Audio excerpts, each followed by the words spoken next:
Hello, and welcome to Town Meeting's TV coverage of Town Meeting Day 2024. This program is part of a series of forums we are bringing to you in advance of Town Meeting Day on Tuesday, March 5th.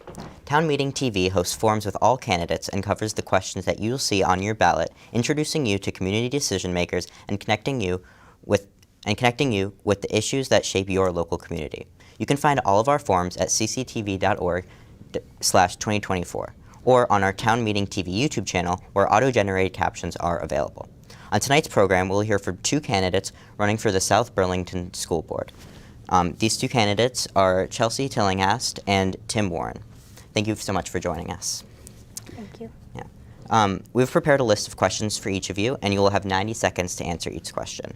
If you are tuning in live, we also welcome your questions in at 802-862-3966. And if you call in, we'll do our best to prioritize your question, though we will screen calls to ensure that questions are not repeated. And we ask that you share your name, the town you live in, and that your question be directed at all candidates, not just one. Now let's get started with a 1-minute opening statement. So we'll start with you, Tim. Can you tell us why you're running, how you're qualified to serve on the school board, and what will be different for South Burlington schools if you are elected? Sure. Thank you. So I'm running actually to fulfill a commitment I actually made to the board when they appointed me to a vacancy back in November. One of the questions they asked me was if I would be willing to fill out the term when it came time, and I said yes. And I think that was an important question for the board because they're certainly looking for continuity in its membership, right, and to avoid disruption if at all possible. So I've had an opportunity to be on the board for 4 months or so. I've learned quite a bit. The board's been great to work with, and I'm looking forward to continuing that. As far as my background, my qualifications go, besides the 4 months of experience that I've had, I actually have had, for the last 25 years, I've worked as a professional instructional designer. I work currently in the global healthcare arena where I design and implement training materials for basically a wide swath of learners, learning types, and such. So that does give me some exposure to different training methodologies, systems, insights, that kind of stuff. I also happen to have 5 years of experience as a paraprofessional in the school districts here. 4 of those were in South Burlington itself, where I spent a couple of years in the classroom with working with special ed students. And 2 of those years I actually spent as a director of a study support room. So 8 periods a day I had kids coming in with a lot of different needs. And that was quite the learning experience. So I'm hoping to be able to bring what I've learned over the last 25 years in the corporate world around project management, working with people, working across global cultures even, in conjunction with my exposure to the local school systems. And not only that, I've got kids in the school, so I've got some experience there. And I hope to bring that to the board in a continuing manner. So thank you. Yeah, thank you. Chelsea? Yeah, so last time I was here running for the board, I had just had a baby 6 months prior to being elected. And I think entering parenthood has a lot of different aspects for different people, but for me, I was overwhelmed with a sense of modeling volunteering for our community and stepping up, and then also just a responsibility for not just my children, but our future. It sounds a little cliche, but there's usually some truth in cliche, and I do believe our students are the future of our community. So that's why I'm running. I'm a Vermont born and raised. I grew up in Canaan, Vermont, and I'm a small business owner in the community. And to answer your question as to how am I qualified to run for the board, I actually believe that any community member should be able to be on the board and represent their view of the community. I try to represent young parents, business owners in the community, and I try to be an advocate for equity for all. So I don't necessarily have any professional skills that qualify me, but I do believe that a government of the people should be by the people. So, okay. Thank you. Our next question is, do you support this year's school budget of $71.2 million and the associated tax increase of 18.26%? And how would you address the challenges facing the state education fund and the impact on Burlington schools and taxpayers? And Chelsea, we'll start with you. Sure. So I want to say generally I support our school budget. I do want to say that, like, as of right now, the legislature is reviewing an amendment to Act 127, which is our ed funding formula. So our warned and approved budget is not actually representing an 18% tax increase. It's representing a 23.25% tax increase, which is enormous. If you, as community members, would like updates on the budget, we're going to be discussing it around 7:30 p.m. tomorrow, Wednesday, February 21st, at our regular school board meeting. My role as a board member, I support a budget. I support this budget for our schools because I know how important, how crucial these resources are for our district, and I'm happy to get into that more as we talk. But I'm also, I think 23.25 is completely unsustainable and not fair to our taxpayers. So as a board member, I plan to work with our legislators and advocate that our ed funding formula, as it currently stands, is totally unsustainable and not working the way it was intended to work. So that's how, yeah. Ditto. And I agree. I mean, when we approved or we warned the $71.2 million budget several, at the start of the year, we did that under the auspices of the funding mechanism that Act 127 provided at the time. And I don't think the legislature really understood the implications. And when they did, they've sort of moved the goalposts on us. And I think it's important for the community to understand that at the time, the base budget the administration presented us was about $69 million. And the way that Act 127 worked at the time, prior to H850, which I believe they're probably going to pass, is that we had a range of anywhere from $64.5 to almost $71.5 million. And regardless of where we came in, the budget, the tax rate would have remained the same. So, you look at the base, and I really supported the base because it had a lot of good things in it, a lot of student-facing positions, staff that were directly working with students. It had monies, contractual obligations, but it had monies for school safety improvements. It has money for a particular literacy program that I really support. So there was a lot of good stuff in the budget. But again, the legislature is sort of moving the goalposts on us at the last moment, and we're left to kind of pick up the pieces. And I agree with Chelsea. I'm not sure if we can go forward with that type of a budget at this point. And considering now they're moving to more of a linear approach, where before we were almost disincentivized to lower the budget because it didn't gain us anything. As a matter of fact, it cost us. So now we have an opportunity to revisit the budget, and then if we can bring it down and reduce the tax rate, I think that's the appropriate thing to do. As far as how to fix the funding formula, that's the holy grail right there. I mean, I believe in equal opportunity in the state. I don't think there's anybody that I know who doesn't support that, but the formula has problems. I believe one of the key components of the formula that has to be addressed is the common level of appraisal. We work very diligently with the administration, and I know the administration works very hard to present us with an equitable budget that we think the community can support. But we don't really know what the tax rate's going to be until the state tells us, here's your common level of appraisal.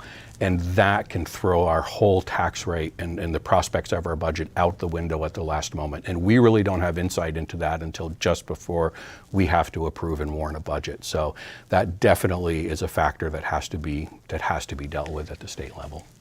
Thank you. For our next question, what is the biggest challenge facing South Burlington schools, and how would you use your seat on the school board to address this issue?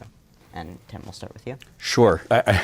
Which single issue or which ones? Yeah.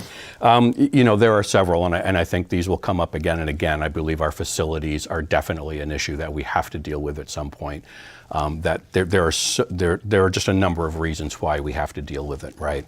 The funding formula, of course, is a major issue because, as Chelsea mentioned, I think as we progress through the next few years, we're going to see continued budgetary pressures on us, and it's sort of being pushed at the local level to fix it, and we really don't have a lot of levers that we can pull to do that.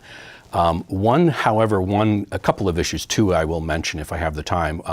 One that I feel particularly strongly about is I don't want the discussion around or the issues of the facility and of budgets to overshadow the fact that we're just barely out of the pandemic years, and we have students who still need significant support. from health and wellness to just reading, just the basics. I mean, these students still need a lot of help. There's significant gaps there. And my fear is that as we, year to year, we start to move away from the pandemic, we still have this bubble of students that we really need to focus on and support. And that's important to me that we work with the administration to ensure we continue to get metrics on this, that we can work with, that we understand and help us be actionable to continue support of these kids. The other issue I will just mention quickly that I really feel strongly about, and this is an important one, is how we can best have community engagement. This is an ongoing issue, I feel. Schools are sort of the lifeblood of the district, right, of any community.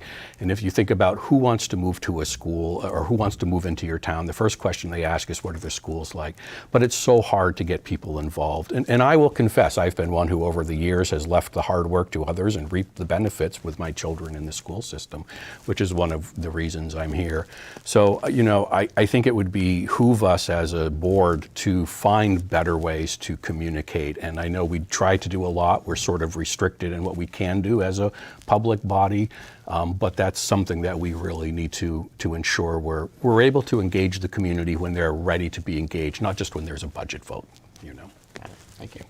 Yeah. Go ahead. I mean, Tim spoke very well to the issues. I'll just piggyback and say I think facilities are a huge problem, or a big issue that we need to work on. The Agency of Education submitted a report of a state assessment of school facilities and infrastructure in 2022 that sort of looked at the depletion of facilities in every school district in the state, and South Burlington ranked the 11th highest of need out of the whole state. So there's also currently no state mechanism for building funds or for infrastructure. So I think trying to figure out what is our path forward with facilities is one of the pressing issues for South Burlington. That, and also just Act 127, you're going to hear it time and again. That's one of our biggest jobs as board members right now, is advocating for that ed funding formula to change. Thank you. Yeah. For our next question, how can South Burlington schools best support neurodivergent students? And Chelsea, we'll start out with you. Sure. I'll first say that supporting neurodivergent students is really important. It's an equity issue. That said, I would love to take any opportunity to sort of educate people in a way that I was not educated when I started out for the board. So board members, it's not their responsibility to assess, to implement curriculum or to figure out how well curriculum is working. It is our job to follow the data. So my undergrad is in microbiology. I'm a big data person. And as a board member, it's our job to look at the quantitative data, the qualitative data, and ask the questions, is our curriculum supporting our multi-tiered systems of support, which is the education model to support all students for who they are and how they learn, and not just force students into a box to learn in like a factory model. So as a board member, just asking questions, being aware, imploring our superintendent to make sure that operationally our students are supported, and listening if the community is saying our students aren't supported. Thank you. Tim? What she said, but and I agree, as a board, we do work under policy governance, so it's not like we can individually impact a lot of change. But one area, and I think you spoke very well, and I agree with everything you said, one particular aspect that I would like to make sure we focus on too is ensuring that we get help for neurodivergent students at the youngest age possible, right? Mm-hmm. I think it's critical that we if we have to focus resources someplace, we're doing it, say, at the K through 8 levels. Not that everybody doesn't need help, but sometimes we have to make choices. And the earlier we can work with students who are neurodivergent, I think the better success we're going to have with them later on and set them up for success success through the ensuing years, and that's where it's probably most cost effective as well. So, there are a couple of aspects to that. It's ensuring, first of all, that the teachers have the resources they need, not just the training, but do they have the right resources in place? Do they have access to the right people, right? Sometimes it may be difficult. You may not. I mean, we ask a lot of our teachers, and sometimes they may just not know or even recognize that there's an issue. So, it's important that they have access to the resources they need, and that we are, continually focusing on those levels to ensure we're really reaching them at that young age and setting them up for success. Thank you. Now let's shift gears a bit to public safety. So how can the school district ensure the safety of its students and teachers in our schools and in the community? And Tim, we'll start out with you. Sure. That's, wow, nothing like asking small questions. I believe, the school district works very hard to adhere to Act 29, which is the law around school safety and such. And I believe that South Burlington does do a very good job with that. I think they have strong communication with our local emergency teams. They diligently do practices, and we actually had presentations this past year from the principals in each school that walked through what they do, how they do it. And I believe there was even a forum, there were some parents who had brought concerns about safety to the board, and I wasn't on the board at that time, but Chelsea was, and they actually responded to that. They did have a forum. I didn't attend it. I believe it went well. So it's that kind of communication that's important to maintain as well. Again, we've said this already, but facilities are a key issue here. I mean, we're dealing with schools that were built in the early 60s, and they just weren't designed with the kinds of issues that we face today from a safety perspective. So if we're putting Band-Aids right now on the safety problems we have at the school, where we're trying to fund a new intercom system, right? That's just something that we shouldn't be worried about at this point. So I think one of the key things we do have to look at is not in addition to facilities, because it's the right thing to do, but it's a safety issue as well. So. Thank you. Chelsea? Yeah, very well said, Tim. Okay. I think as a board member, what I can do to help with public safety in our schools is to encourage people to pass the budget. So we have line items in the budget that include facilities upgrades, as you mentioned, like the HVAC system, and also implementing a visitor management software that's appropriate for today's day and age. And then we did just have a safety audit with our local law enforcement, and they made some recommendations about ways that we can improve safety, and that's all included in the budget line item for safety. The other thing that we can do is to make sure that we're, from a policy standpoint, giving our staff the support that they need to be preventative in their efforts. So I think a part of Act 29 is a behavioral threat analysis, which is a more preventative measure of assessing school safety and school climate, and trying to take a restorative approach to potential public safety risks ahead of time. Thank you. Yeah. For our next question is about mental health. So how can South Burlington schools best support student mental health? And Chelsea, we'll start out with you. Sure. Again, really big question. And what is the role of a board member versus what's the role of our amazing staff? As a board member, I think making sure that we have a dynamite person in the role of the director of diversity, equity, inclusion, anti-racism, and social emotional learning, which we do. Miss Monica DeRochers is absolutely phenomenal, and she's an important piece of helping to create all the curriculum as well as supports for our students. And then additionally, making sure we have resources for our mental health counselors and our health teachers. Just making sure they have all the resources and are able to help our students with the needs that they have. From a board role, we can also support needs by being aware of the monitoring reports and assessments that we have and what they're telling us we need in our district specifically, and not just taking a garden variety approach.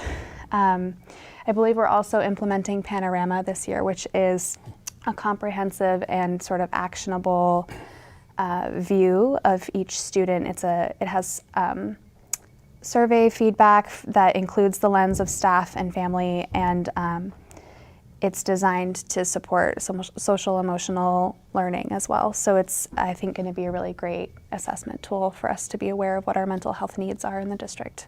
That's great. Thanks. Tim? Well, you have more detail than I have, so I'll... I've been here a little longer. Not a lot longer, but a little longer. So I'll just share really quickly. When I ran the study hall, the support group that I did a number of years back, I recognized quickly, and I'll share, my degree was in German studies, so ask me how that prepared me to run a study support group, and I'll tell you it probably didn't. But one thing I realized very quickly was when students came into that room, they came in, this is my analogy, with two backpacks. One I could easily see, and one that was, I called the invisible backpack. And these were all of the issues they came in with, the anxieties, the fears, all of that. And that was really the backpack to focus on. And my one rule of thumb in that room was that everybody had a right to be there. Everybody had a right to feel safe, feel welcomed, and feel respected. And what they didn't have a right to do is make somebody else feel unwelcome, unsafe.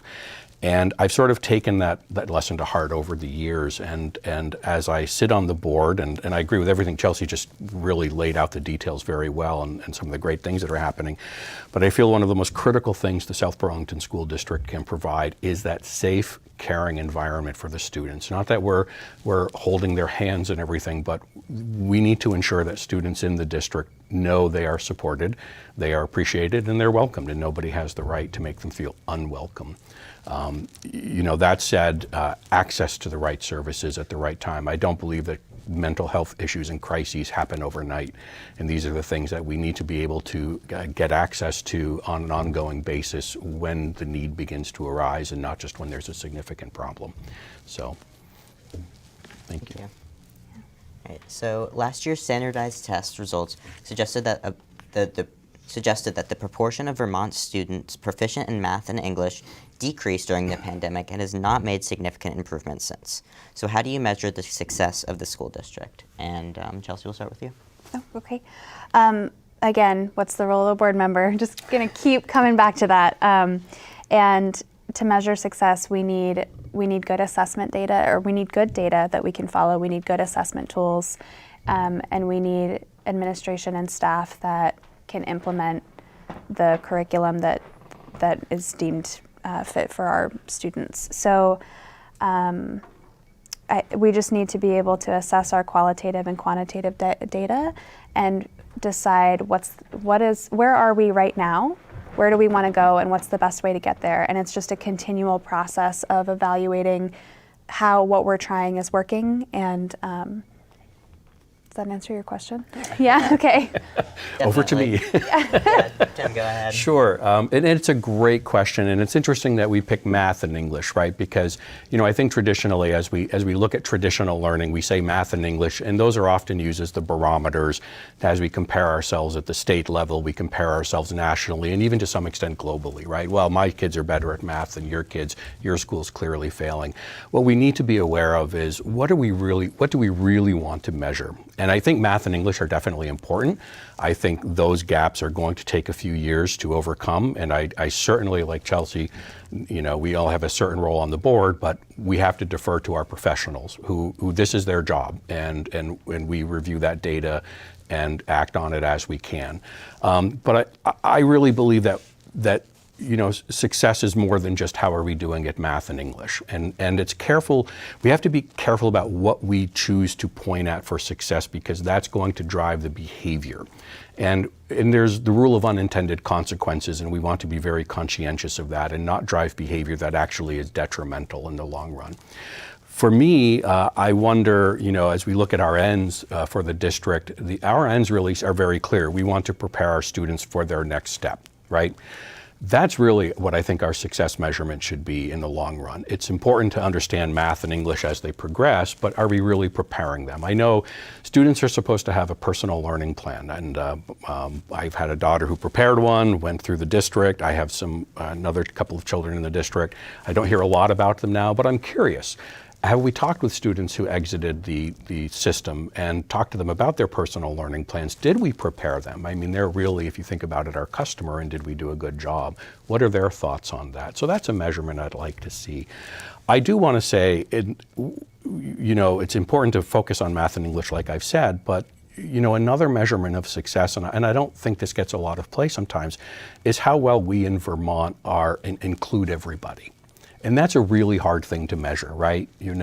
But I think in Vermont, we do a tremendous job of inclusion and making sure everybody has the opportunities. And I will tell you, from a success perspective, that is a great, it's just a wonderful thing to see. And to me, that's an important measurement that we can't lose sight of. So. Now, on that inclusion, how can the South Burlington School District meet the needs of students and families whose primary language is not English? And Tim, we'll start out with you. Yeah, I'm going to confess, this is a really excellent question, and I'm going to say that I believe we have mechanisms in place where we have translation services and other supports, but it's one where I'm going to defer to the administration and would support budget requirements or needs if they did come up. But again, I'm not an expert in this, and I'm going to have to at this point say I really don't have a great answer for this question. So Chelsea, I'm going to punt to you, and no hopefully problem. You're better. Yeah, just a little bit more time on the board. We know our demographic in South Burlington is changing, and something that's really exciting is for FY25, this will be the first year that all 5 of our schools are eligible for Title I funding, which will really help us with interpreters and language supports, interventionists, which I think we're calling interventionists something different now, but yes, I'll get there. Also, our current budget has a 1.0 FTE for a multilingual FTE full-time equivalent for a multilingual coordinator, which I think is the way to support our English language learners. And from a board level, just trying to help our community understand why our budget's so important. Got it. Thank you. Yeah. Good answer. Now, what do you understand to be the current level of morale in the district, and what is the role of the school board in retaining good teachers and support staff? And Chelsea, we'll go to you for that one. Sure. I don't want to pretend to have a temperature check on our district based off of a few conversations. Board members aren't really, it's not in policy governance, it's not our role to be checking in with teachers and support staff to hear how they're doing. I do know that it's not unique to our district that our teachers and staff are, we know student behavior challenges are up since the pandemic, and this change in the ed funding formula I think is creating reduction in force RIF rumors, and so I think probably teachers are stressed about, if this budget doesn't pass, am I going to have a job? And that's not good for morale at all. So I first want to say that I think our teachers and our staff have one of the most important jobs in our society, which is helping to educate and in some ways raise our future community members. At the board level, ensuring our policies are predictable and are working efficiently and effectively, I think is a huge step in the right direction, as well as making sure our systems are running as expected. I think when things don't go the way that our staff expect them to go, that can create some, distrust or insecurity or just frustration when they're already under a lot of stress in their jobs. So making sure that we're doing everything we can to have expectations clear and systems running the way that they're expected is the best way to retain good staff and boost morale. Thanks. Tim? Yeah, this is a really good question. I think we expect so much of teachers, and over the last couple of decades, it's gotten even more challenging, with a lot of the issues that go on.